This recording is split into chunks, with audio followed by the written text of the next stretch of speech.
एक राज्य में एक राजा राज करता था।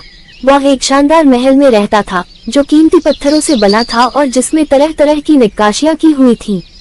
महल इतना सुंदर था कि उसके चर्चे दूर दूर तक फैले हुए थे। उसके महल के मुकाबले का महल आसपास के किसी भी राज्य के राजा के पास नहीं था। जो भी राजा का महल देखता उसकी प्रशंसा के पुल बांध देता। अपने महल की प्रशंसा सुनकर राजा फूला नहीं समाता। धीरे धीरे उसमें घमंड घर कर गया। जो भी उसके महल में आता वह अपेक्षा करता कि उसके महल की प्रशंसा करे।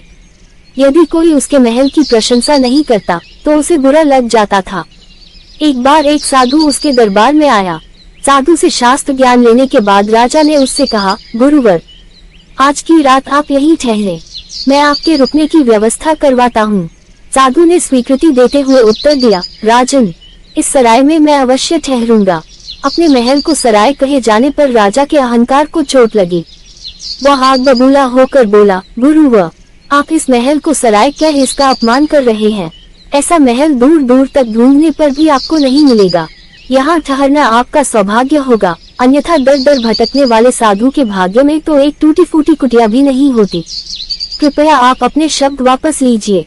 साधु मुस्कुराते हुए बोला, राजन, जो सत्य है मैंने वही कहा, मैं अपने शब्द वापस नहीं लूंगा। ये मेरी दृष्टि में एक सराय ही है। यदि ऐसा है तो सिद्ध करके दिखाइए।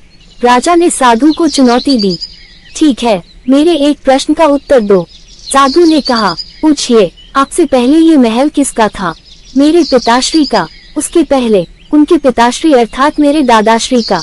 उसके पहले उनके पिताश्री। इस महल का इतिहास बहुत पुराना है, राजा ने बताया। साधु ने कहा, आपकी बात ही सिद्ध करती है राजन कि ये महल एक सराय है जिसमें आपकी पीढ़ियां रहती आ रही हैं।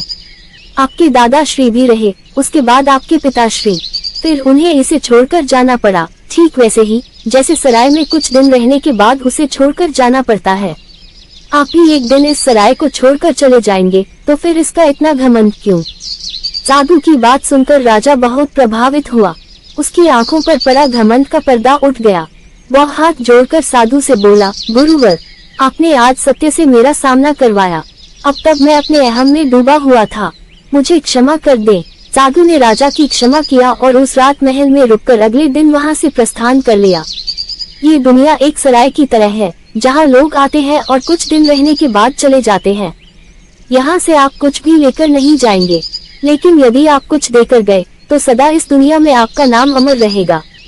इसलिए अच्छे कर्म कीजिए, लोगों की सेवा कीजिए और इस दुनिया को बेहतर बनाने में अपना योगदान दीजिए।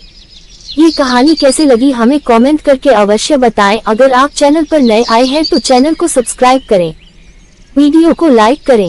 वीडियो देखने के लिए आपका धन्यवाद।